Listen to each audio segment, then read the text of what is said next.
Dalton Risner, back available to practice, man.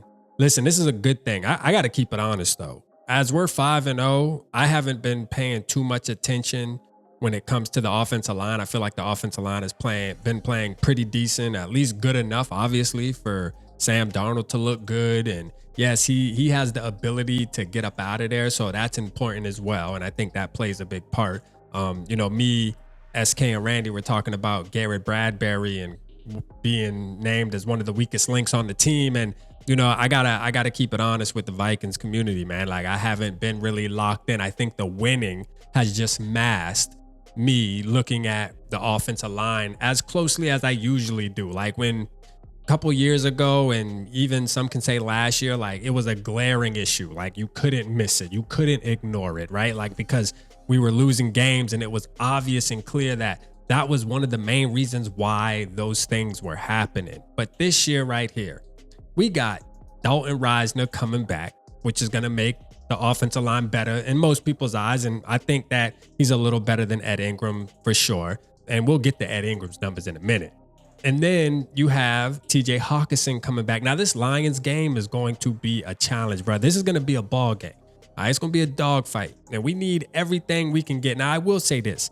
I don't believe that Kevin O'Connell is going to put Dalton Risner in right away. I think Ed Ingram still is going to have to prove over and over again that he's not ready.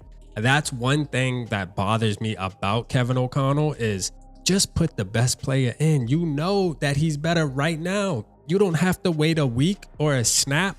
You can know this right now tonight and know that if Dalton Risner is 100% healthy, he should be rolling out of there on Sunday. Like, he should be the one out there playing the right guard. That's just what it is.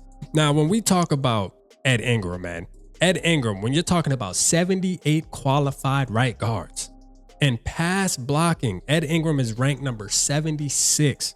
That's unacceptable. 5-0 or not, I don't care. That's unacceptable. This is definitely a spot on the offensive line that we need to fix. And we need to fix it now because we're starting to get into the thick of things. It's week 7. It's time to start this thing. Let's get rolling, man. It's time to keep our foot on their necks. You feel me? When you're talking about allowed pressures, he's ranked 73rd. And then you talk about sacks allowed, bruh. Dude is 71st. Like, I mean, the man is at the bottom of the bottom. Now, according to Ed Ingram, I'm sure he's going to say he's doing great. And he feels like he's all that right now in a bag of chips.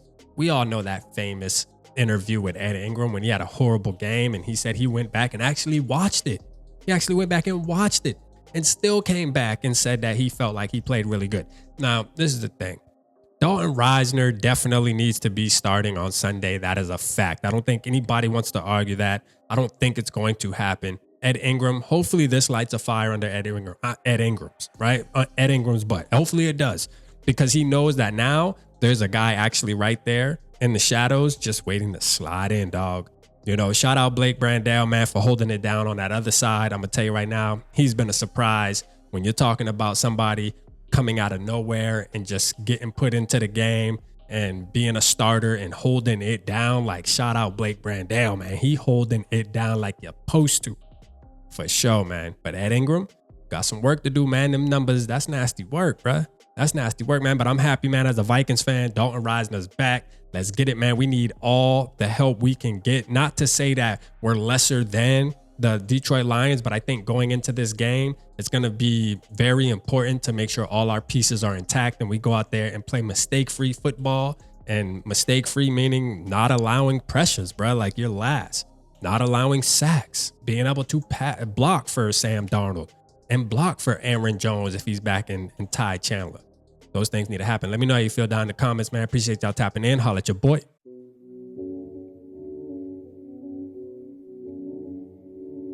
Yeah, smooth summer, who running?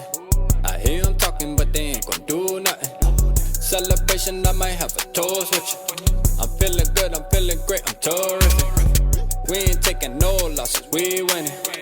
Undefeated, check the percentage.